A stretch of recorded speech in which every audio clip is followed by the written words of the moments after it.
Hi,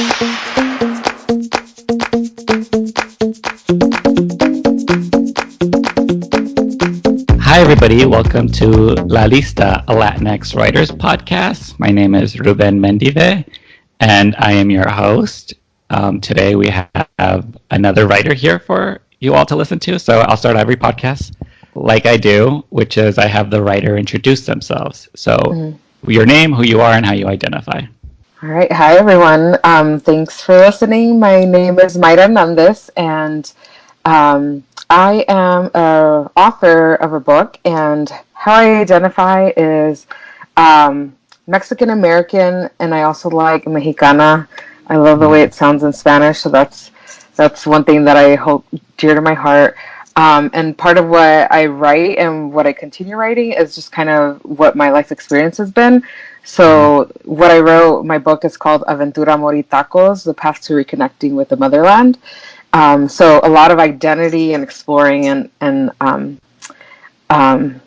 just reconnecting with our cultural roots is what I mostly focus on. Cool. Where are you from? All right, so I am originally from LA. So I was born and raised in a little neighborhood outside of LA, more towards the South Bay, from Wilmington, California, which is Oh, a yeah. lot of people don't know where that is. They're not from LA, but it's next to Long Beach. So I was born and raised there. My family, they're from Michoacan. So both of my parents grew up in small little ranchos. They were both from Michoacan, and they came here right after they got married and moved to Wilmington. And I lived there all my life, except for when I went off to college. And then currently I'm living in Phoenix. So I've made a little bit of a move, just Yeah. throughout my life. And do you know what brought your parents over to like SoCal? Yeah, I think so. What's interesting for me, what my book is about is I basically last year quit my job and I went to live in Mexico for 5 months, and I spent time with my grandparents. So before I understood the story of like my parents coming, they came right after they got married. My older sister was born here. It was mostly for opportunity. My dad, finding jobs out here, obviously that paid better. And then having gone back to Mexico and living there with my grandparents, I actually got their perspective, which is of their children leaving, to yes, better themselves, pursue themselves, but it's more of a like a tender story of there goes my child to another country. So from what I understand of the story, my dad left when he was like 14. Oh, wow. Yeah, so he was really young, and we had a great uncle who already passed several years ago, but he was the one that essentially helped him, come to the other side. And that's just how everybody started trickling to the United States. And he would come back and forth, back and forth. So he met my mom in Mexico. And once they got married, they made the decision to stay and build the family there. So, Yeah. And I always try to get like sort of a family history. So what did your parents like do for a living when they moved here? And like sort of like what did your grandparents do for a living? yeah. So my grandparents, both of them, I think on both sides, this is what I just found out recently, just from my time in Mexico. Both of my grandparents, both of my abuelos, they were braceros, which meant they would come to, I think, mostly California and work the field and then go back to Mexico, and they would do that every year. And that was so surprising to me because I went to school in the Bay Area, and my sister lives there. And my grandpa asked, "Oh, how's your sister doing in San Francisco?" And then he told me the story of, yeah, I used to go there when I was young, and I know Stockton and San Jose, and it just literally blew my mind because I always associated my grandparents with just being in Mexico. And to find out, they spend so much time here was really eye-opening for me. So that's what they did a lot, both here and there. Like in Mexico, they have their fields, their parcelas where they work that as well. Both of my grandparents had like a store, so they would sell, whether it be fruits, vegetables, merchandise, whatever they had. So it was very much small town, grow your own food, sell what you have, type of living that they had. So it was poor. And when my parents came over here, they had better opportunities where they were able to earn more money. So I think both of my parents came and they worked. So my mom worked a lot in like sewing. But I think by the time that I was born, my dad had gotten a good enough job working for a food canning company, Mm-hmm. that she was able to be a stay at home mom, and he Mm-hmm. kind of made his way through that company.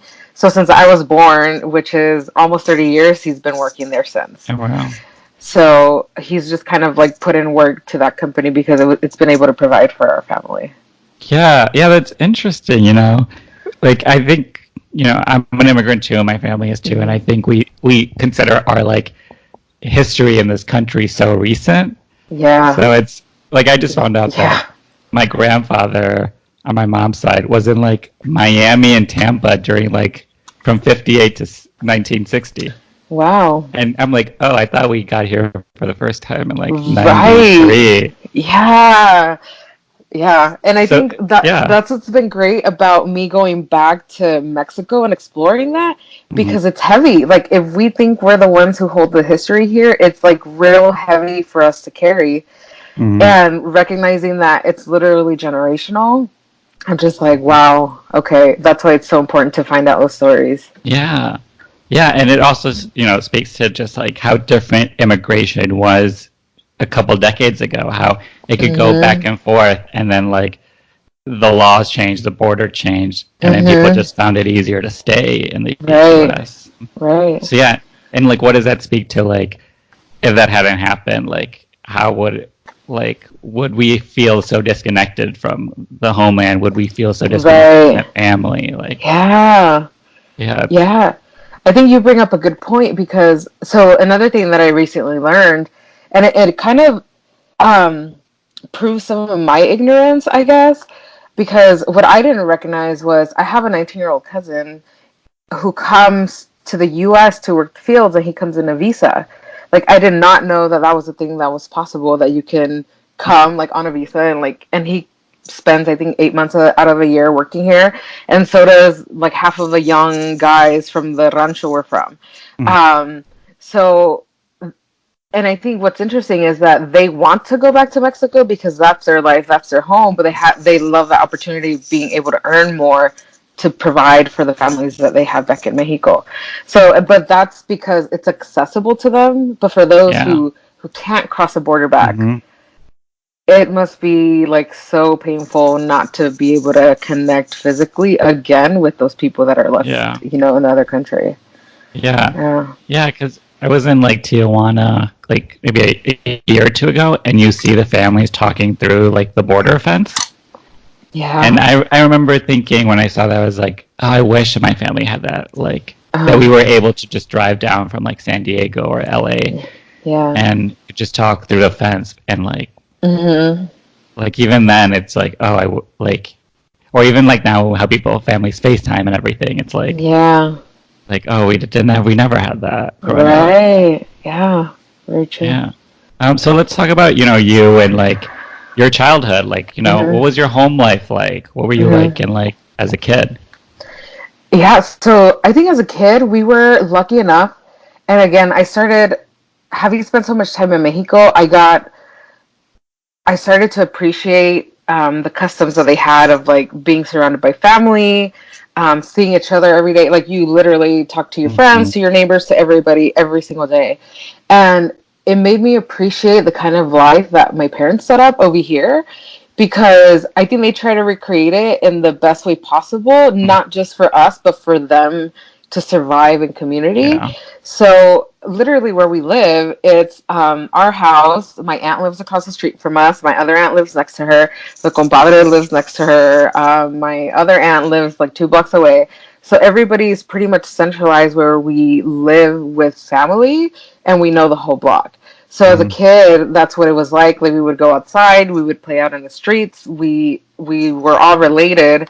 And what's nice is that I feel like we lost of that. Like growing up, we kind of almost forgot all those like fun memories. And my sister started bringing up like videos, from the camcorder, and she started digitizing them. Oh, cool. And it's been so interesting to see that, because we used to have like birthday parties, and it was like a bola de niños, just like a whole bunch of us, Yeah. and smashing, the face on the cake, like all Yeah. those crazy traditions. And I was like, wow, if you don't see it visually and if you don't go back to like reminisce those memories, you Mm, can easily lose track of it. So I think that made me appreciate so much that part of me felt like I was losing a lot of my culture, but my parents did everything they could to keep it there together. yeah. But it was when I grew up as an adult, and like when I went off to college, when I started working, that I lost a lot of it. And I almost had like a blame towards this country, but it's because I had forgotten that my parents held it so tightly for us Mm, when we were mhm, kids. So I think that's when I realized that I had to take the responsibility to do it for myself now as an mm, adult. So I think I had a pretty good childhood, with family living just around me. In addition to that, my parents would take us down to Mexico every year. So we cool. had we had that privilege of where my parents had documentation where we Hmm. could cross the border every year. So every Christmas, it would be literally the whole block. Like my tios, it'd be like 5 cars in a row driving all the way to Michoacan. So like 2 to 3 day road trip, eating cup noodles, like all Yeah. of that. But I remember it being fun. Like we used to have walkie talkies, like all of Yeah. that. And then to be able to integrate that culture um, every single year, like go to the posadas, have the piñatas, like do all of that. I almost forgot to give credit to my parents for doing that every single year, Mm, and to making it happen, because I'm sure, like, I hadn't even thought about it, but I'm sure they had to save a lot of money, to like pay for gas, pay for yeah. the transportation. And that was probably the whole year that they planned it. But as kids, you don't pay attention. You're just like, we're going to Mexico again. Hmm. We're going to see our cousins. So I think I had an interesting childhood where I was a part of that. Um, and I didn't realize how intentional it was until now, looking back as Mm, an adult. yeah. I'm like, wow, okay, I was lucky to have that as an experience. Yeah. Yeah. And so like I want to ask about you as in school, like Hmm. I always ask people this, like in middle school, high school, who were you? Hmm. Who were you pretending to be, and how did people see you? Yeah. I think in school, I always remember being the quiet one. Mm, Always a quiet one. Ever since I was like in preschool, I think that's what my vision of myself was, like the quiet one, didn't really talk a lot, kind of kept to myself. If I had friends, it was because they kind of approached me, not because I approached them. mm, Um, so it wasn't until college, I think, that I started being a little more outgoing. So like literally all of high school, all of middle school, very much the quiet person. In high school, it broke a little, and I think that's only because I was a part of a small high school mm, where we had 300 students. So it wasn't like massive thousands of students, because if so, I probably would still been a quiet person. yeah. But I do remember in high school reading a lot. So I was always very much in my books, whether it was like studying, doing homework, or reading just books. Like I would always go to the library. Um, I was pretty much a bookworm, to be honest. And something that my uncle recently told me was that he remembered when I would go to Mexico as a preteen and a teen, I would have like a maleta full of books, and I was like, Mm. oh wow, I had forgotten about that. But I literally would go to the library, get a whole bunch of books before going to Mexico, and then take them over Yeah. there. So I had something to do.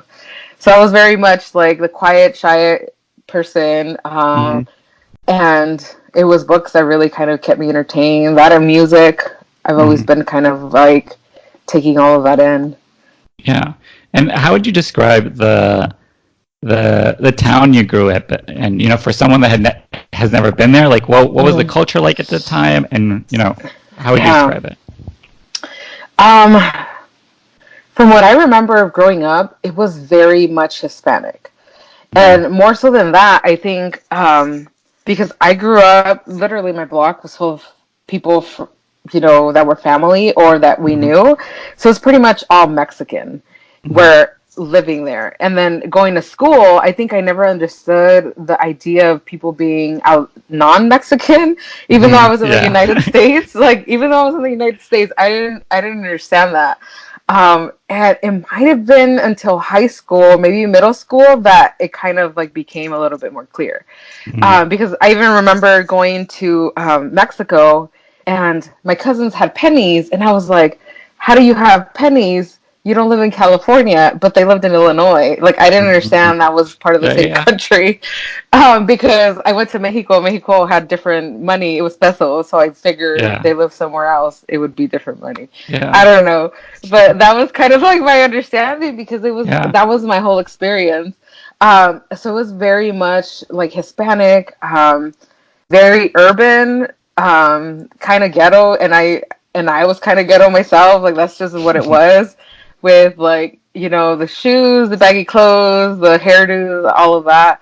Yeah. And it wasn't until really getting exposed to more cultures in middle school and high school that I kind of understood what it was to like live in America. Yeah. Um, so it was interesting, like, being exposed to that, and learning about different cultures. Like, one of my friends was half Filipina, um, and just like all other cultures, and like going to people's houses and recognizing what that was like, Hmm. was very eye opening for me. But it didn't happen till like later in my preteens and teen years. Yeah. What did you do after high school?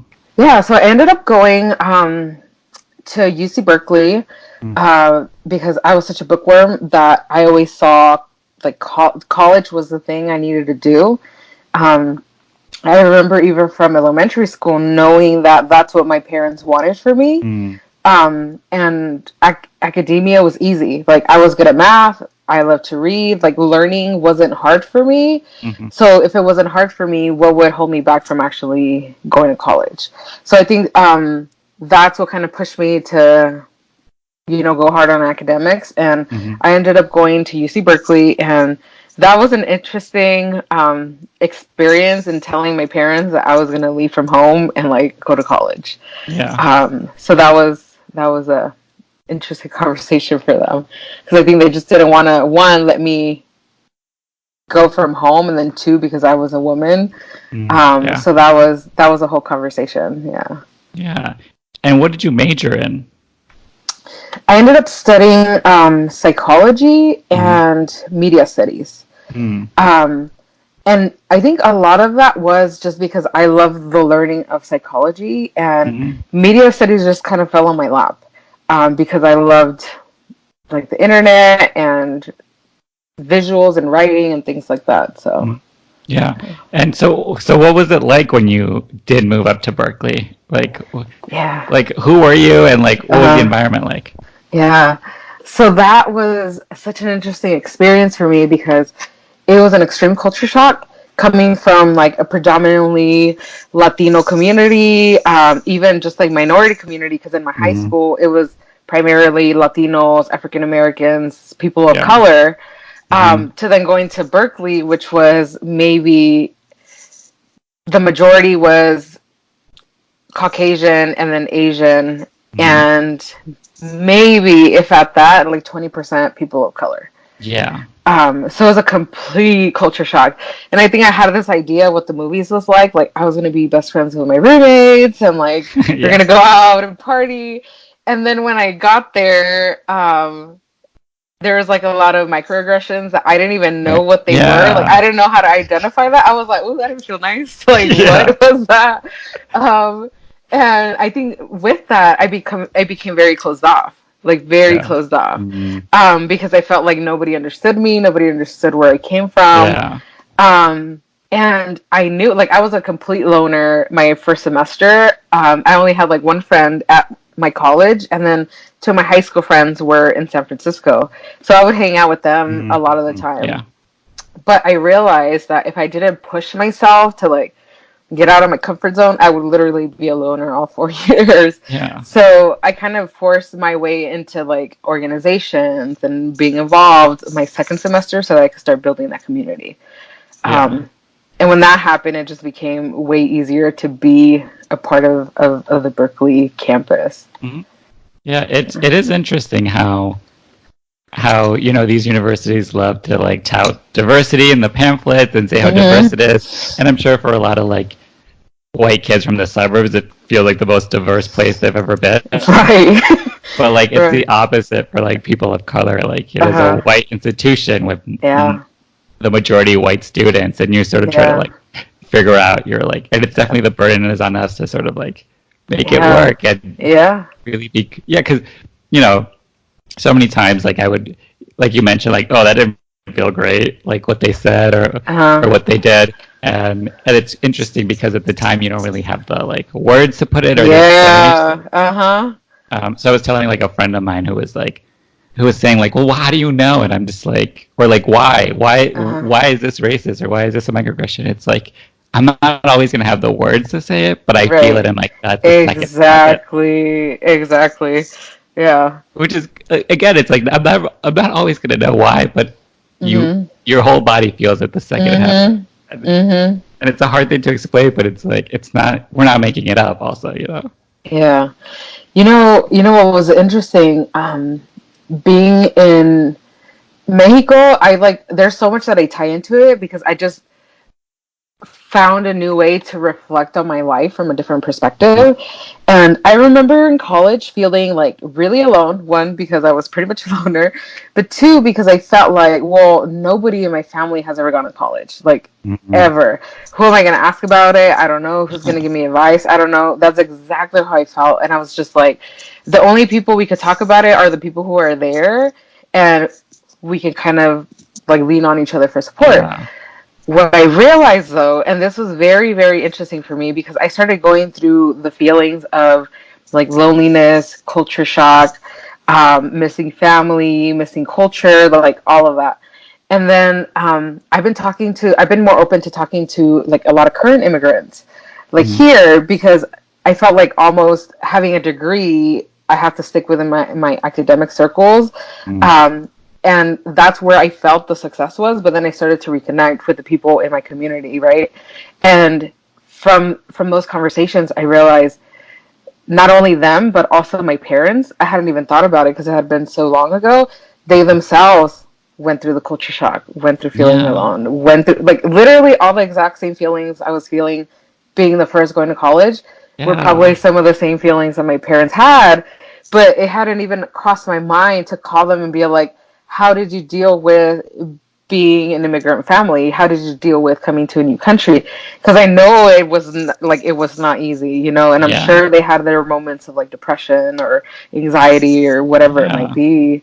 But I think they almost don't want to tell us because it's such a painful part for them. But that was one of the first times, like going back to Mexico and reflecting of like what would it have been like for them.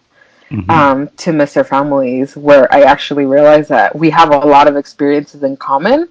They just happen in two different environments. Yeah, that's such a good point. Like I've never really thought about it that way. Because again, we assume like, oh, well, we went to college, we had to like maneuver this institution, this like place where nobody. And I do talk about sometimes like how we have the strength within us as children of immigrants. To like do the boldness, to like leap without looking, to do the brave stuff because our parents did it before us and that's inside of us.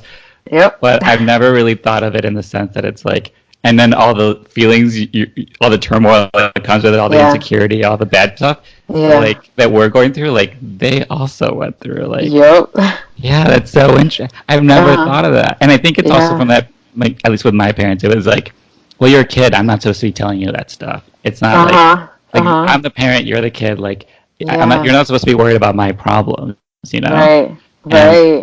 And it's interesting to maybe I would recommend that to everybody listening, and I might next time I talk to them do it too, to be like, let's we have this shared sort of like experience in two different environments, like you said. Like how can we like connect on that?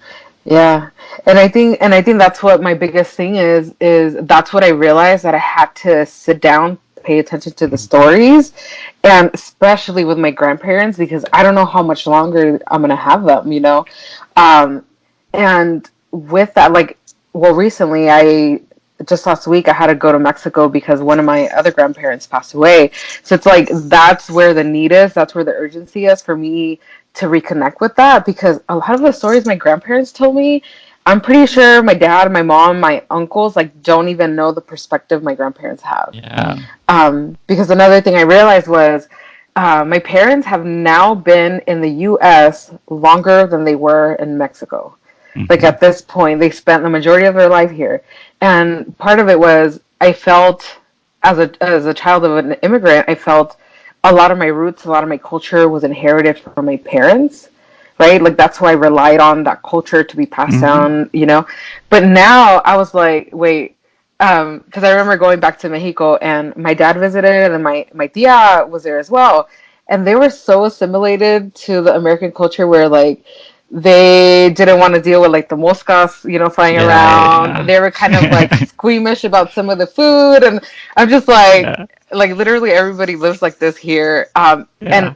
the reason I assimilated so quickly was because I have the intention to be present and to not judge it with my American goggles, Hmm. Yeah, basically. yeah.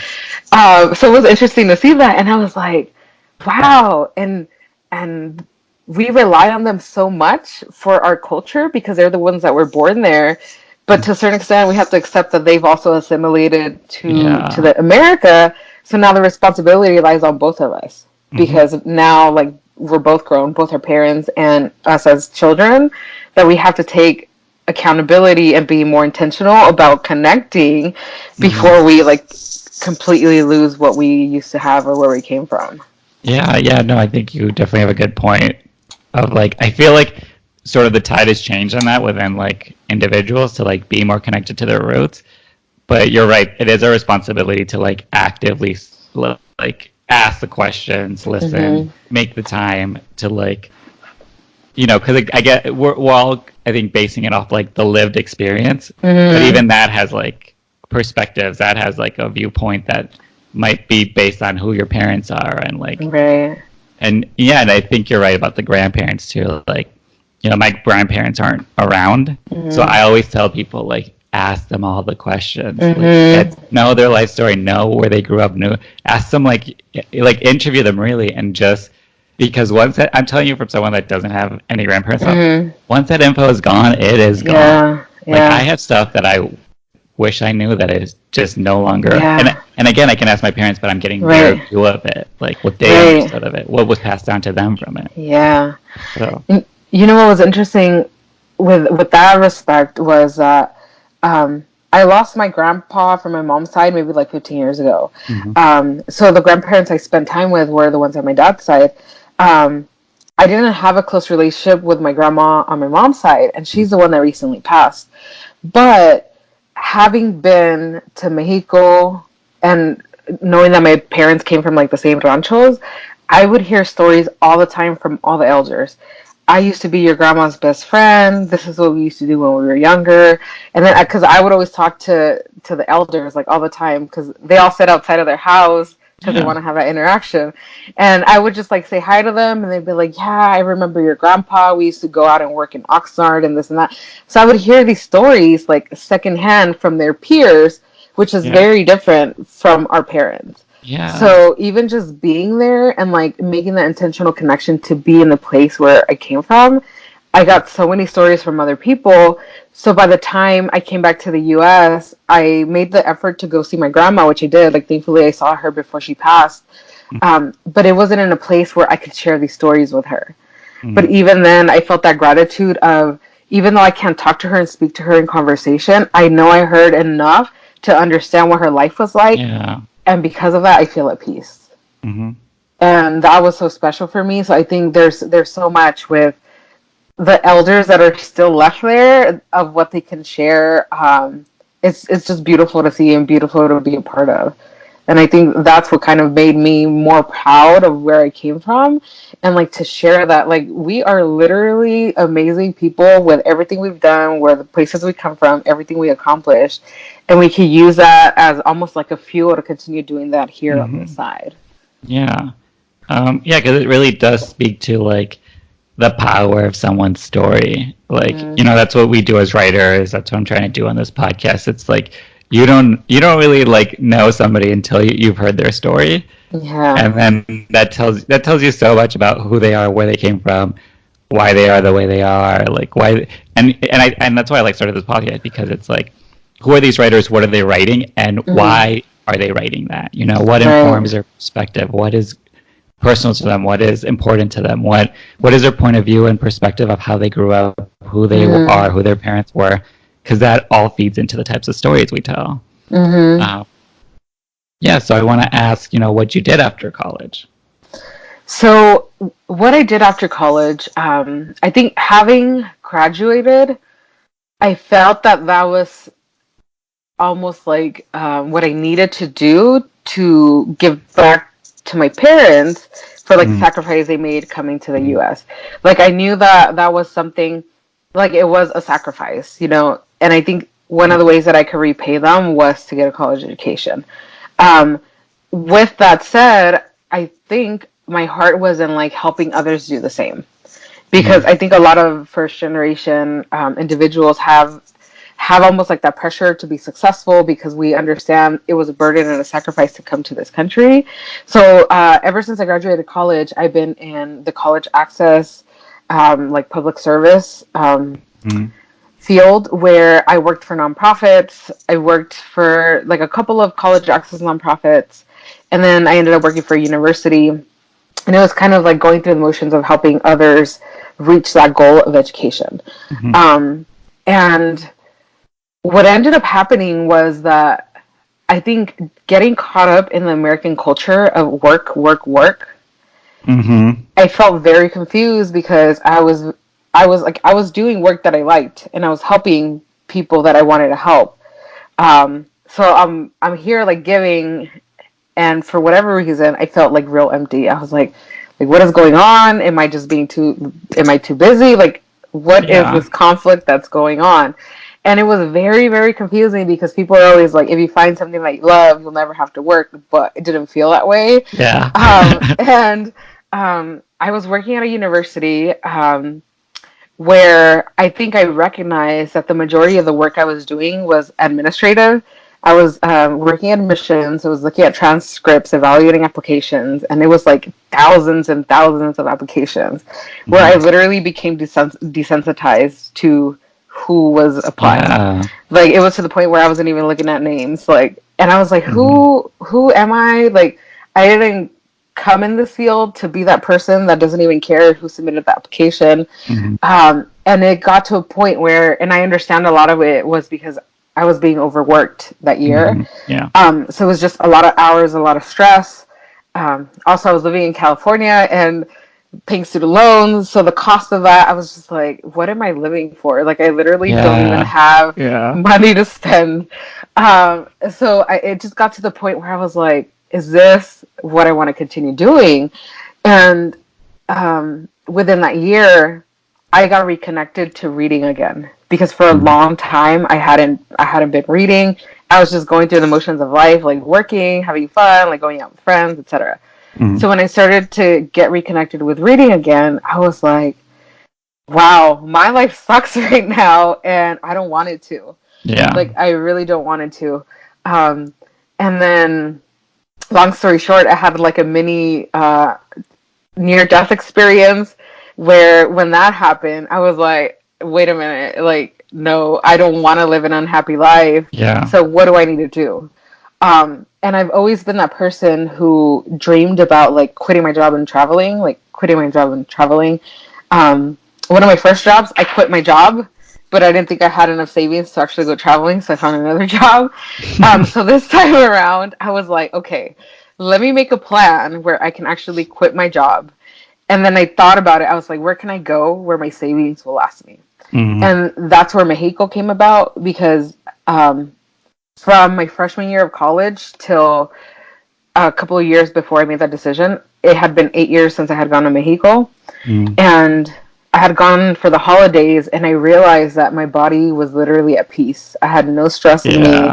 And I was just like, what is this feeling? Like, I almost didn't recognize it anymore. And I was like, what is this? And that's when I made the decision. Like, I wanted to go back to Mexico. One, because of that feeling, because of my family. And then my grandma loved me so much. And I was like, she's just so intentional in giving her love. And people Yeah. here give it so, like, de prisa, I guess, you know? Yeah. So I was like, yeah, I want to go over there. And then two, I was like, okay, if I save for like 5 months, it won't be a lot, but it'll be enough to get by in Mexico. Hmm. So that's what I ended up doing. I ended up quitting my job. I bought a one-way flight kind of for a pre-vacation as an accountability tool Hmm. because Yeah, I yeah. knew if I didn't do anything, I wasn't going to quit my job. And even then, the day that I had to put in my 2 weeks notice, I was like, wait, I mean, a four hundred Yeah. dollars $400 ticket ain't that bad. Like that's a Yeah. small loss. I'll just stay here another year. And I was like, no, I actually gotta go through with it. And I did. I ended up going to Mexico, and it was like literally the best thing I had ever done. Yeah. Yeah, because, I was watching this interview with like Michelle Obama talking about her new book. I haven't read it, but it's on the list. But she was talking about how like she was checking like some invisible list, like Uh huh. do like go to this good high school, check, go to Uh like huh. college, check, go to law school, Mm-hmm. check, become a lawyer, check. Uh And huh. then at the end of it, she said that she was like a lawyer in Chicago, and she was like, oh, I hate my job, I hate Uh what I'm huh. doing, I like who am I? Like I don't know who I am. Right. I checked this list for some invisible person for Uh my huh. parents, just to like be this accomplished person to make their Yeah. sacrifice worth something. and Right. then and then like didn't even know who she was, and Uh people huh. and like is fully like a grown woman, Uh and huh. she's like, what was I called to do, like. Right. And and I think that's why when you talk about visiting Mexico, it's like I feel the same thing when I go to Mexico. Like every time I Mm-hmm. go there I want to cry, just because I'm like Right. like your my spirit settles. I'm like I feel like I'm in the Uh huh. right frequency, Yep. and it's like home, and like the Yeah. people around, it's like these are my people, this is my Yep. home, like, and it like you said, like how you say with your grandma, and how like it feels like the same thing, like I'm at a store and some lady's talking to me and I'm like, we're basically family, like. Exactly. Yeah. Yeah. And I think a lot of us don't recognize that that's what we've been missing because that's what we grew up on. Like ancestrally, Mhm. that is a piece of our like Yeah. story, but we don't recognize that we didn't grow up with it because we didn't. Mhm. And when I was in Mexico, I was reading a book called American Like Me, and it was like a whole bunch of short stories Yeah. put by America Ferrera. Yeah. So I read hers, and literally when I read it, this was like at 11 p.m. I read her story, and when I finished, I was bawling because one thing that she said was, I'm kind of paraphrasing, was that um, people always told us to be grateful for being here in America and like having the possibility of the American dream, but people never talked about like the idea of mourning everything that we've lost because we Mhm. left the motherland, Yeah. which is like knowing the people, knowing the land, knowing your culture, knowing yourself, like all of that.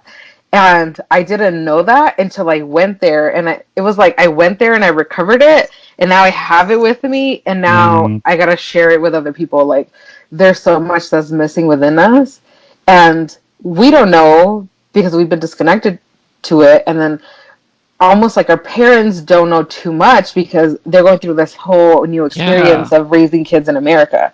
So they don't know what they should and what they shouldn't. Like they're going through that same kind of Yeah. process of figuring it out. Yeah. So you did the dream, which is like move to that's my dream, at least, to like move to Mexico for a couple of months, just like Yeah. really find myself, reconnect. So yeah, tell us about your trip there. Yeah. So I didn't know what was going to happen. Like, I almost went on a blind faith. Like, I was like, I don't know what it is. I know I'm not supposed to stay working. Like, I know I'm supposed to go to Mexico. I don't know why. Like, I just need to do it. Hmm. And then I did it. It wasn't easy because, like, your anxiety to get rid of that, it takes time. So Hmm. I remember that whole first month, I was like, oh my God, let me apply for jobs. My unemployment cap is still short enough where people won't care. Yeah. Like, is my money gonna last me? Like, I didn't have that much money. Hmm. It was just like a few $1,000s. So I was just like, what did I do? Like, was this the Yeah. right thing? Like, I was literally freaking out. And what was interesting is that when I started paying attention to just like being in the moment, that's when all of that started to fall off. Mm. And when I started being in the moment of like appreciating everything, like you notice all of the small things.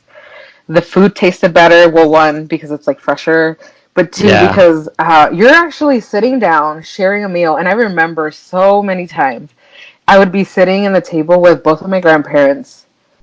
My grandpa's 90 years old, my grandma's 85, and I'm there, and I'm just like, I am never gonna regret this for the simple fact that I get to share a meal every day Yeah. with two of like my family members who hold all this history, and all the stories they would tell me. I would just like be in awe all the time, you know, and eating the food, learning recipes from my grandma, like. Hmm.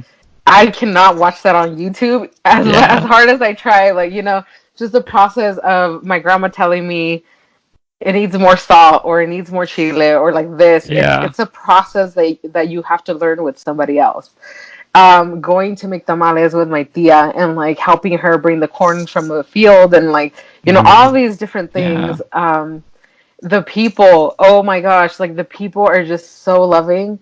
I didn't realize I was such like a hard shell of a person until I got there because one, I'm 29 years old. Mm. There's like nobody single who's like 20 something. Everybody's already married with kids. Yeah. So the people who I had to hang out with were like 19 years old. Like one of my best friends was 19. My cousin who was like 15. Her Yeah. friend, you know, like all these teenagers just like hanging out with them. And I was like, oh my gosh, I miss this so much because all we would talk about were movies, TV shows, and like Yeah. the cheeseman. You know, it Yeah. was. I was like, wow, because all of my friendships here are very analytical. We're very much like, well, what do you think of this and that and this and that, and we're just like analyzing the whole world instead Mhm. of just like being fun and in the moment and young again. Yeah. And I loved it so much. And even the little kids, like seeing the kids run around, not being scared to talk to like older people, it was very intergenerational. Mm. Like seeing my grandparents light up when some of my nieces came to visit them. I was just like, wow. And I remember there was a time, and this was during the holidays when my cousin came.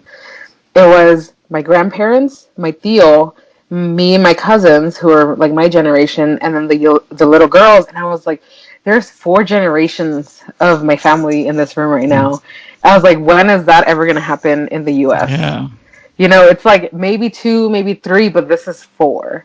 You know, and that was amazing. And that in itself, I realized my cousin is she's maybe a couple of years younger than me. She has three little girls, but now she's living in Idaho. She was born in Mexico, and now she's living there.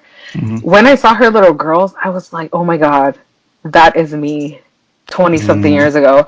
Yeah. Because she is now my parents, where she brings her kids to Mexico every year to Mhm. get to know the family. And like, I was like, I'm now the tia who they see for the holidays. You know, Yeah. it's like that generational shift of Yeah. like, oh my gosh, I'm no longer the kid anymore. Like, I'm the one that has to go Yeah. buy presents. I'm the one that has to give them money for the dulces. Yeah. Like, that whole experience of taking ownership for that was so rewarding, and I appreciated it so much. And I don't think it would happen in the same way if it wasn't in Mexico. Like, I wouldn't be able to Yeah. connect all of the dots. Mhm. And because of that, whenever my parents would call, well, one, now because I was in Mexico, my parents were forced to call more often. Mhm. Yeah. So, which was great for my grandma because she loves hearing us on the phone. Um, Before this whole experience, I don't remember calling my grandma ever in like the 10 Mm. years, Yeah. ever. And I remember having like my siblings on the phone, and I was like, "Hey, you want to talk to grandma?" And they were like, I don't know, what am I gonna say?" So I Yeah. just didn't care. I didn't care. I was like, grandma, like abuela, les quieren hablar." And my grandma took care of everything. She would ask all the questions. Yeah. She would like give all the bendiciones, like you know. So it was very much just the act of connecting and being there was what really gave a gift to my grandparents. So now coming back, like I try to call my grandma every week, if not every 2 weeks. Mm. Yeah. for her benefit, but also for mine, because Yeah. nobody gives bendiciones like my grandma. I think she once said like "Que Dios te bendiga lavando tu ropa," and I was like, nobody blesses me while doing laundry. So it was an interesting experience to know the kind of love that is there, Yeah. and that I wasn't able to experience it here because it's very much Americanized. Mhm. And going back, like, I know now to be more intentional of that. Like, I know to be that person. Another responsibility that I know have to carry. It's like I have to be that person who gives food to like the tias, like siéntate a comer, like come and Yeah. eat, because I'm very much the American. Hey, do you want to eat? Are you thirsty? Do you this? And you let Oh people yeah, yeah, decide. And I was like, but we have so many memories of our tias like sitting us down and like sit yeah. down and eat and like tell me about your life, instead of saying like, no, I'm not hungry. Like that's kind of a cultural disappointment. And I'm like, Yeah. okay, we can see both things, but I also recognize like I have to be more active in, that's a way that we share our love. So if I know how to do that, why not share it with others and be like, hey, sit down and eat, even if it's just a little bit. Yeah. So it's like now I have to take on that, and I Yeah. recognize it, which is so interesting. Yeah, I think you're so right about that because I feel like, my grandma lived with us while we were growing up and like raised us. And I have that same mentality when it comes to like meals. It's like so much of the time it was food's ready and then you just like, but now I I don't know. I guess I just grew up being used to like someone was always cooking or something, Yeah. and when the food was ready, you'd come to eat. Uh-huh. And now like I have such like the question that I hate the most is always like, "Are you hungry? What do you want to eat?" Blah blah blah. And even if I say I'm not hungry, the second the food's ready and being served, I'm like, "Well, like I am gonna eat." Yeah. But I Uh-huh. think you're right. I think it is like a difference of like cultures to be like to like taking it upon yourself to like take care Mm. of other people Yeah. instead of checking in and be like, "Wait, what do you need?" And Uh-huh. it's like this is what I have to offer you. Like here, Yeah. yeah. Yeah. Yeah, Um, it's so funny how I'm like now taking on all of this. What I really appreciate the most about going to Mexico was that I didn't really know anybody besides my grandparents in my parents' yeah, rancho. I think people knew me, like people could see me and they'd be like, "Oh, that's so and so's daughter," like yeah, right away because that's how they are. yeah. But me being there and being intentional about it, like people in the rancho love me, and I'm just like, I only spent 5 months there, and they like Yeah. appreciate me, like the relationships I built with them, the time of like storytelling and this and that. And I was there last weekend for my grandma's funeral, and I was only there for maybe 4 days. But I was now the person, I was like, I have to say hi to so and so, me tengo que Yeah. despedir. Like I became Yeah. my parents. I had to go to all the different houses to go say hi and Yeah. go say goodbye. And what was even funnier, I was like, I have to go bring some cheese. Like I gotta go be the person who smuggles the cheese. And like one of my cousin's tias gave me mole, so now I'm the one bringing like all of the things my parents would, because I don't live with Mhm. them anymore. And if Yeah, I yeah. want those meals, like I have to be the one to bring it back. So it was Yeah. interesting to see kind of like that shift and me taking a lot of ownership for some Yeah. of the things that we would tease our parents for. Now, like I'm doing them the same way. So it's kind of Yeah. funny. Yeah, and it's also so different because now you're an adult, so you can form relationships in a different way than when you're just a Yeah. kid visiting. Like I have so many like Yeah. cousins and uncles that I'm like, I'm sure they know who I am, but like I don't really remember their names. Uh Don't really huh. have a relationship with them. And again, that's something we've lost. But Yeah. like but it's like something you're not conscious as a kid or like even interested in. But yeah, as an adult, it's great that you got the opportunity to like actually like build relationships with like other people that you're Yeah. like are part of your community. Mhm. Yeah, and I think I appreciate that so much because the time is going to come when my grandparents pass. And I Hmm. think for a lot of my cousins, they haven't gone back to visit because it's almost like you have to confront the reality that we're going Yeah. to lose them soon, and it's a very very vulnerable place to even think. Like Hmm. nobody wants to go there. Like No, America teaches us not to go there. no. People hate it when But I tell them to talk to their grandparents before yeah, they die. They're like, right? Because why it's would you say like, that? And like, uh you have huh. to. Yeah, because they Yeah. hate the idea of even thinking about it. But the Yeah. thing is, in Mexico, like, death is a part of life. Like, It's Yeah. so, culturally, it's so different than it is in America, and that's what we've internalized. Like we've internalized the American idea of death Hmm. versus what we grew up with culturally.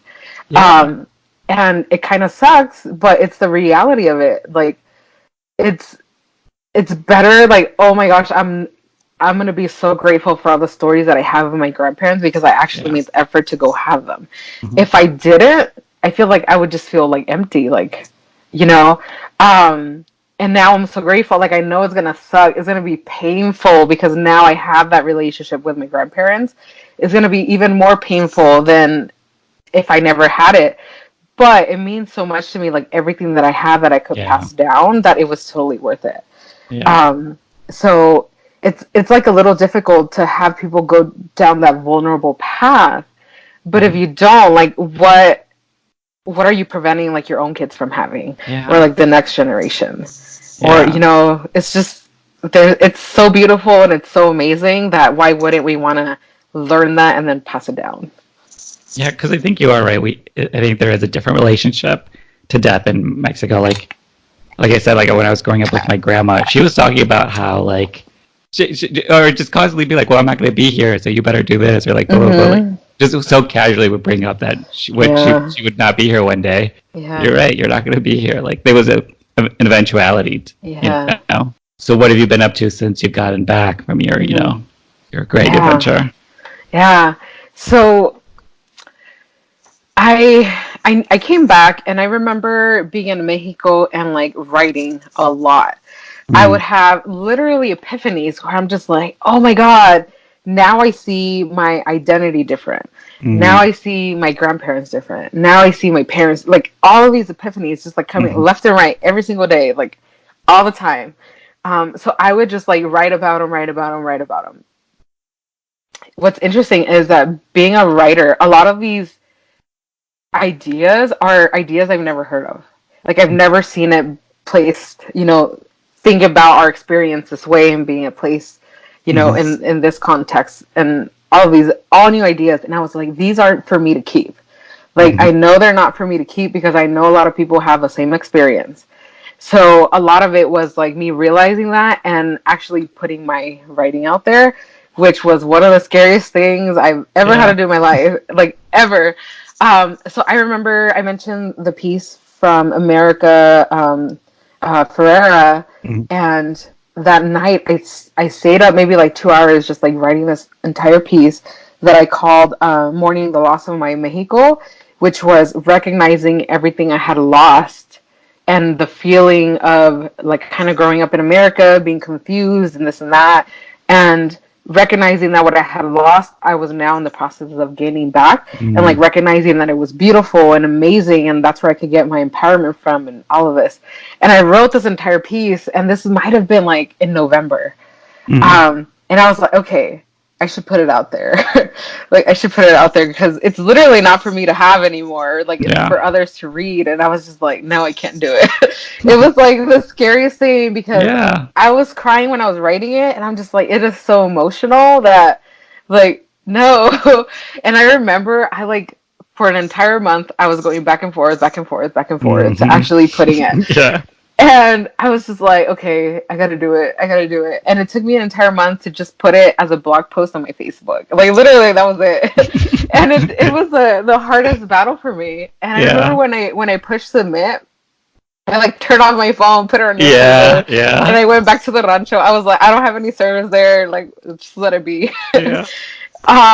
But when I actually started seeing the comments and like people commenting and like reading it, I was like, oh my God, people who I haven't connected to in such a long time, like people from college, people like from everywhere. I was just Yeah. like, holy shit, like I literally have something Yeah. and I need to do something about it. Um, so when I came back, like I knew I had to write a book. Like I just knew it. It was something that like I just could not do, but I didn't know the process of actually doing Hmm. it Yeah. or all of that. So one thing that I recognized was one, I was unemployed. By this point, it had been maybe 6, 7 months. So I was like, if I start looking for a job right away, I know that's going to take up all of my Oh time. yeah. So I need to do something where I can get this done. Because if I get if I start applying to jobs, and two, I get a job, this book, it's just going to Yeah. disappear. I was like, because those memories won't be as recent as they are Hmm. now. So I did like an online program where I just laid it all out there, and I did the book, and I was just like, oh shit, like this is actually a lot of stories that people need to hear, and a lot of it is just reflections of what my time was like there with my identity, looking at it from a different lens, and all of that. So the book has been a big part of it. I got a lot of it done, and it's funny how things just started falling into place. Like people always worry about like I can never do that because I won't find a job afterwards, or like what is that Yeah. going to look Yeah. like, Yeah. and Yeah. this and that. So I wrote a lot of the book. I surprisingly, well, I ended up moving to Phoenix. So I had a conversation with my parents where they don't have space in the house anymore. Like when we were little, we would all fit like fine, but for Yeah. whatever reason, like I don't fit there anymore. And when I came back, I was sharing a room with my little sister, and she would only leave me like the little edge of the bed, so she knows starfished out, and I was just like, I can't, like, as much as I Yeah. would love to, I can't be here. Like, I need my space. Like, I'm a grown ass woman. Yeah. I need, and I was like, I'm not about to sign a lease in LA anymore. I can't do No, it. no. I still have a whole bunch of student loans. So I had a real heart to heart conversation with my parents, and I was like, you have to understand that how you guys came to America is somewhat, it's different, but it's almost better than how I'm starting off now. One, Mm. like I understand that you guys didn't go to college, but you came in a time where real estate was affordable. Mm-hmm. And then two, you didn't come with debt. And Mm-hmm. then three, the way that the workforce was built, you could essentially afford to work your way Mm-hmm. up. And I was like, Yeah. so right now you're at a much better place than me at your age, because I'm starting off in a hole of debt. The real Yeah. estate market is like Mount Everest, and for me to Yeah. even try to climb it would just be miserable. I was like, Yeah. so just like y'all made the decision to come over here to the U.S. for better financial opportunities, I'm like, I need to get the hell out of California Yeah. because it's so expensive at the very least until I pay off what I owe. Mm-hmm. So that's part of the reason why I moved to Phoenix, and then another part was, well, my vote actually counts a little bit more over Mm. here. So I was like, okay. And plus, I felt more culturally empowered. I know people have like this fear of Arizona of being racist, Oh yeah. and I won't deny that there's like times where you kind of feel it, but I have like this new sense of empowerment where I don't feel the need to hide so much anymore. Mm-hmm. Um, and I think it was going to work out fine, and it worked out better than anything. I moved here with one of my friends who's been living there for 5 years. I started applying to jobs in the same time I was writing my book, and surprisingly, I got a lot of job offers. Not where like I wanted them, but enough where I'm like, oh, I could get employed after going on this grand adventure. It's not Yeah. that bad. And I think what helped was I was in the state of kind of like enlightenment of Mm-hmm. everything I had gained. So I was feeling light. I was feeling like really, really great about, Yeah. like you're just, I don't know, it just feels very light, and like everything is possible, right? And I think Yeah. because that was my energy whenever I would go to interviews, like they almost always wanted to give me a job. Yeah. And it got to the point where I interviewed for this nonprofit, and I really liked it. And there was this other job offer, and it was just like, oh, like I never thought I'd be in this place where I would be considering two different things. So I ended up going with the nonprofit, which is almost like a dream nonprofit that I could have imagined.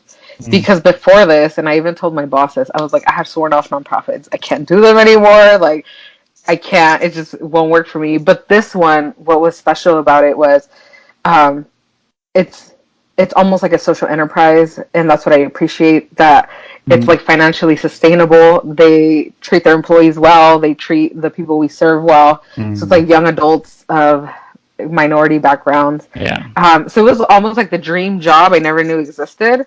And I was like, out of everywhere in the world, how is it that I came to find it in Phoenix? And I think a lot of it was because my grandma was praying for me. Like, I like to give her credit. Yeah. The laundry is doing well too. Yeah, exactly. Exactly. So I ended up getting this amazing job, and it pays more than what I used to get in California. So I'm just Yeah. like, how, like 8 months of unemployment to a better job, a better place to live in, more Mm, financially sustainable. Like, it just feels like I could breathe, you know? yeah. And with that, they're very understanding of like work life balance, and I think Mm, it's easier done in a place where you don't have to stay in like 3 hours of traffic. You don't have to yeah. worry about, really expensive rent. So with that, I've been kind of able to start building relationships to kind of share this message of what I wrote in my book.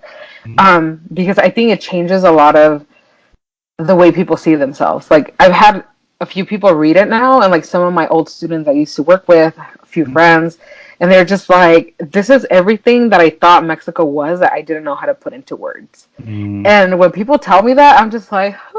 Like, I just start to Yeah. cry, and it's like that's the reason that I did it, because it hasn't been put on paper. And I think a big part of why I went on this whole adventure was some of my favorite books are like Eat, Pray, Love.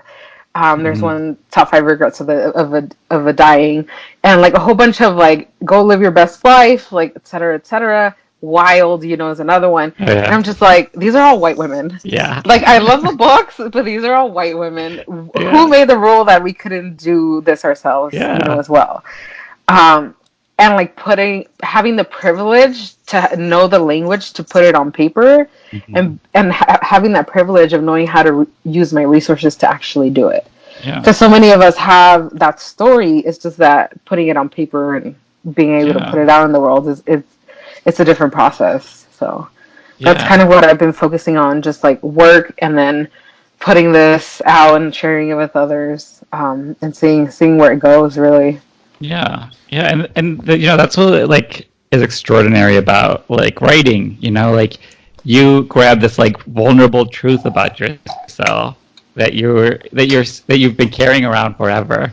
You put it Hmm. out there, and then which is like is a challenge to do too, and then you put it out there, and then the responses from people is, "Oh, that's my story too." Yeah. And then you're just like, oh, like this thing that was like turmoil and like didn't really Uh-huh. know, was trying to figure it out, couldn't really piece it together, found a way to structure it for people to read.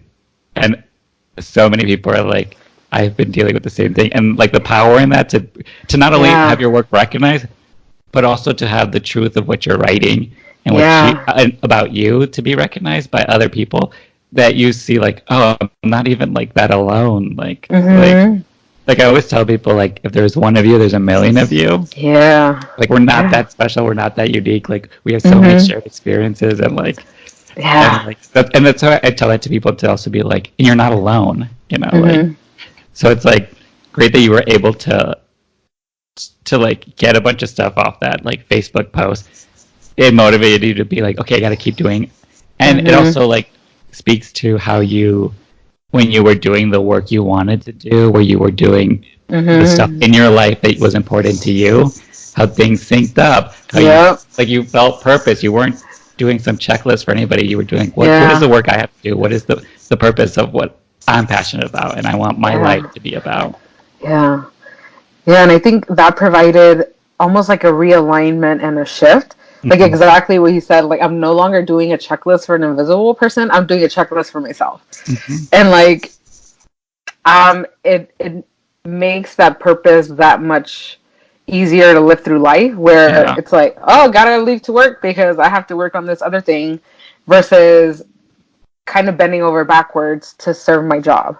Hmm. Like, I'm no longer in that space where it's Yeah. very much, what is my Yeah. purpose, what do I need to do, and that's the priority versus Mhm. everything else. Yeah. Yeah. So, like tell us about the book. Where can people find it? What is the title of it? Just Yeah. So my book, I named it Aventura Moritacos, The Path to Reconnecting to the Motherland. Part of it was because it was very much a play like on Eat, Pray, Love. So I wanted to kind of do a play on the title. And what it really is incorporating all the wisdoms that have always been passed down to us that maybe we just kind of like, it just kind of like floated in our minds, but we never internalized so much. And having gone back to Mexico, I realized that so many of those wisdoms are like very intentional for a reason, and people in Mexico live by them every day. But when we're over here, we almost like lose sight of it because it doesn't fit in our 9 to 5 jobs, in our this and that. So so it was very much of like, what are these wisdoms and how do we incorporate them, or what are they, and then to kind of cause a reader to think about how they can incorporate them in their lives. So for example, I have the identity of ni de aquí ni de allá. So like figuring out this, like, I don't belong here, I don't belong there. How do you reshape your identity and recognize almost like the privilege of being able to carry two cultures? And I talk about privilege a lot because I never associated myself with privilege. I was like, I'm a person of color in America. Like, that's not part of my identity. But when I went back to Mexico, I was like, damn, I have a whole bunch of privilege and I have to live with it. And then part of it was, I know I have privilege and I know what it's like to not have it. So because I understood it, I was very intentional of not making other people feel less than. And that's something that I think is missing a lot in white America. Because so part of me was grateful of like, I understand what it's like to be considered less than, so I don't ever want to impose that on somebody else. So it's like a lot of identity, a lot of like No Me Sé Rajar is, you know, a song, but how do you intentionally make that part of your life? And then my grandma would say, like, come bien, mija, like all the food and all of this. So how to like really enrich yourself with doing everything from like listening to the music and like just being a part of all the creative and really enriching yourself with everything that our culture has. And then being in between generations. So like one of my chapters I call Entre Generaciones. So recognizing the beauty of what you can learn from little kids playing to older, you know, adults and elders, and kind of like crossing over in between all of those generations, because I recognize that being an adult in a career path, I almost only really stuck with people my own age, and how that could really suck because you don't get to experience life the way that it's meant to, you know? So I have like all these different things. And then a big one was, like Nadie es eterno en el mundo. So that's kind of where I talk about the reality that our grandparents are not going to be here forever. So I talk about that experience of visiting my grandma and recognizing the truth of that my grandparents are going to be here. So it's like all of these different things that are either said through songs or through dichos, and incorporating what I observed and tying it together within a chapter, so that we recognize like this is beautiful. This is wisdom that has always been there, like always. And you know, I think like as like a generation, as a culture, we're embracing our like Latinidad more. We are like embracing that it's like pushing, not trying to aspire or assimilate to like white ideals, to being comfortable with who we are and where we came from. And I think, you know, right now I think that it shows up itself a lot in fashion and like memes and like it's very surface level. And I think what you're speaking to is just like the work we have to do, the actual work we have to do within ourselves to like not so much rely on our lived experiences, because that's a very much filtered through our own lens, but to like actually look at where we come from, like our culture, our families, our everything that's already within us, available to us. That like that is truly like embracing your Latinidad, truly is speaking to where you're from and being comfortable with that. Because like you mentioned it, like it's very Americanized, like and I think we're still working, we've just started to turn the corner working away from that. But it's a lot more internal work than it is, you know, artificial, you know.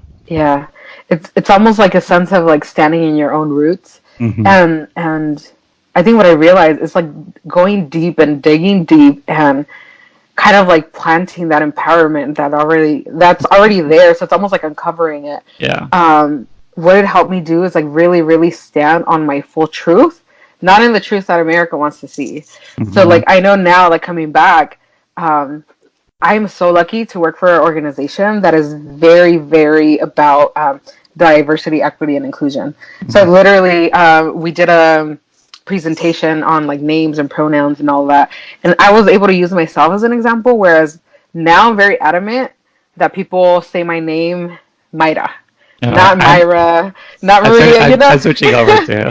Yeah, and but see, this is the thing. I get confused sometimes too. So Oh, sometimes I'll like, absolutely. Yeah. right, like I'll introduce myself and be like, "I'm Myra," and I'm like, "Wait, I didn't mean to do that," but Yeah. it's Or just my so friends are ingrained like, in wait, do us. we call you that now? And I'm like, you don't have to, I guess. Uh huh. Because I am now doing like Ruben, Uh but huh. then like my friends will be like, oh, this is Ruben. So it's like, Right. But it's a shift. eventually we say it enough, people get along with it. But Yeah. I think what I appreciated was that's what my parents call me, that's what my grandparents call me, that's what they Yeah. named me.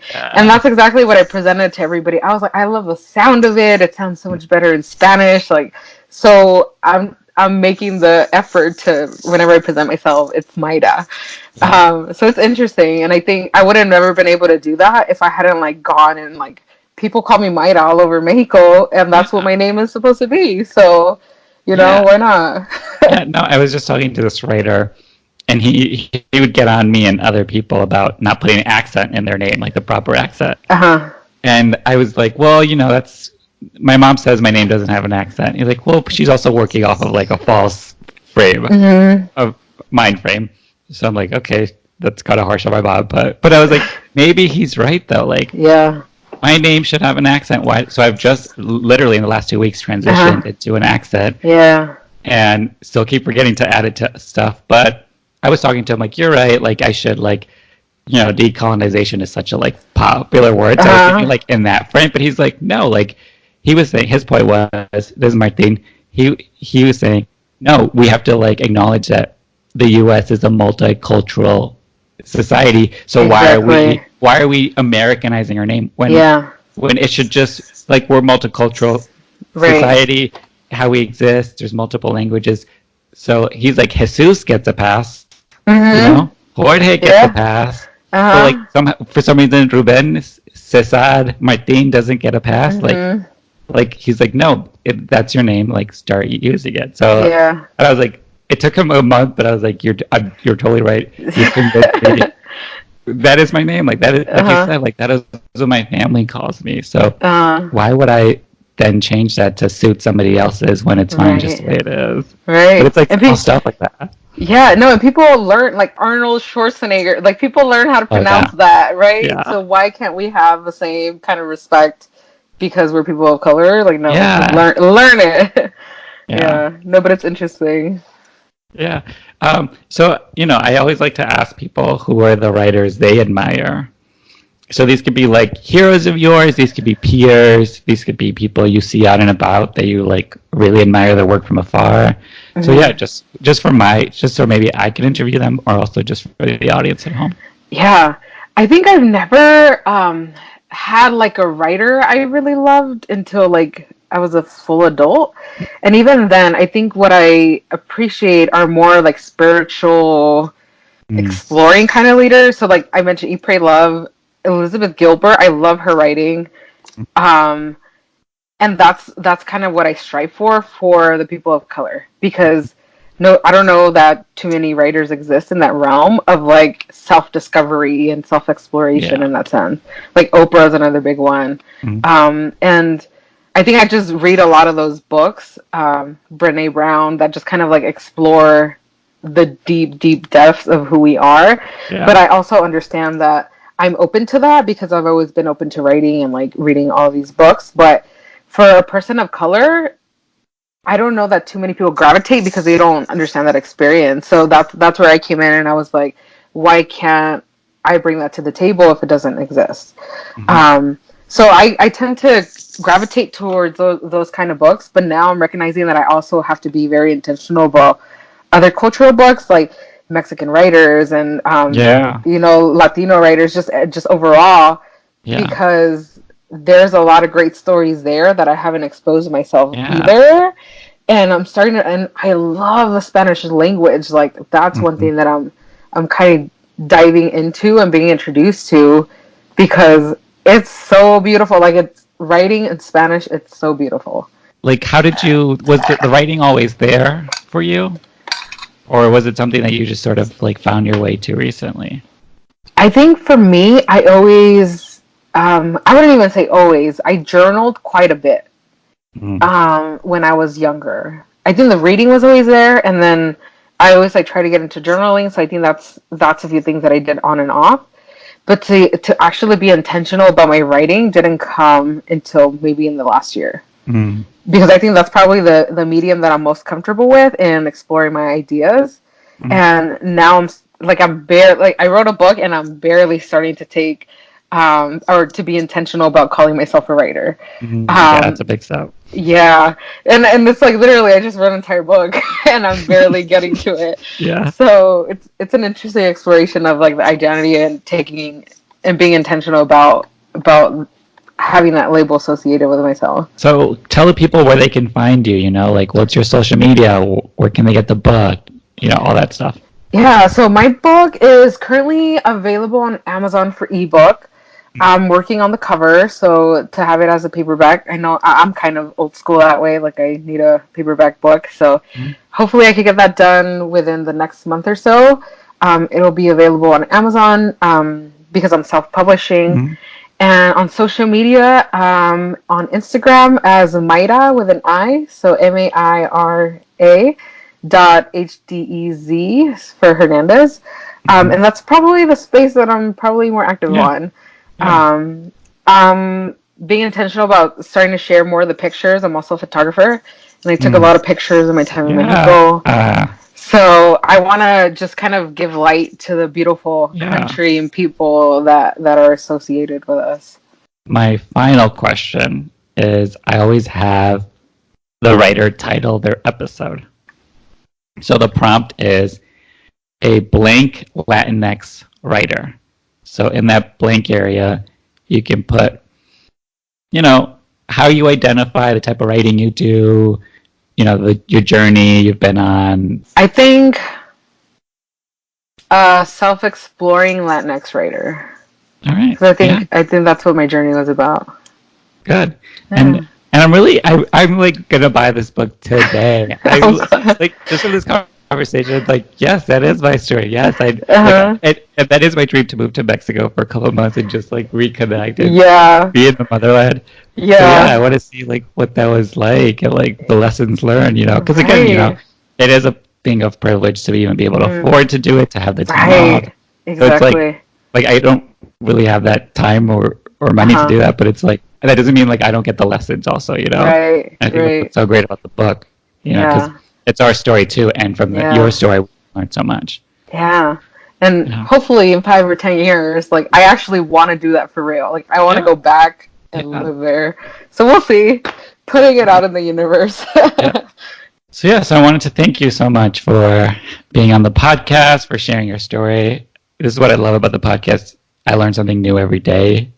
So you totally like just shifted my thinking on a lot of stuff, and I'm like excited to like do my own work. Awesome. Thank you. Well, thank you so much, Ruben. I really appreciate it. And I'm so happy that you have a platform just for Latinx writers, because it's so important. So just wanted to express my gratitude for that. Thank you. So you can follow us at La Lista Podcast on Instagram and Twitter. Subscribe, review, and rate the podcast on iTunes. Tell your friends. And thank you to everybody for listening. We'll see you next week with a brand new writer. Bye. Bye.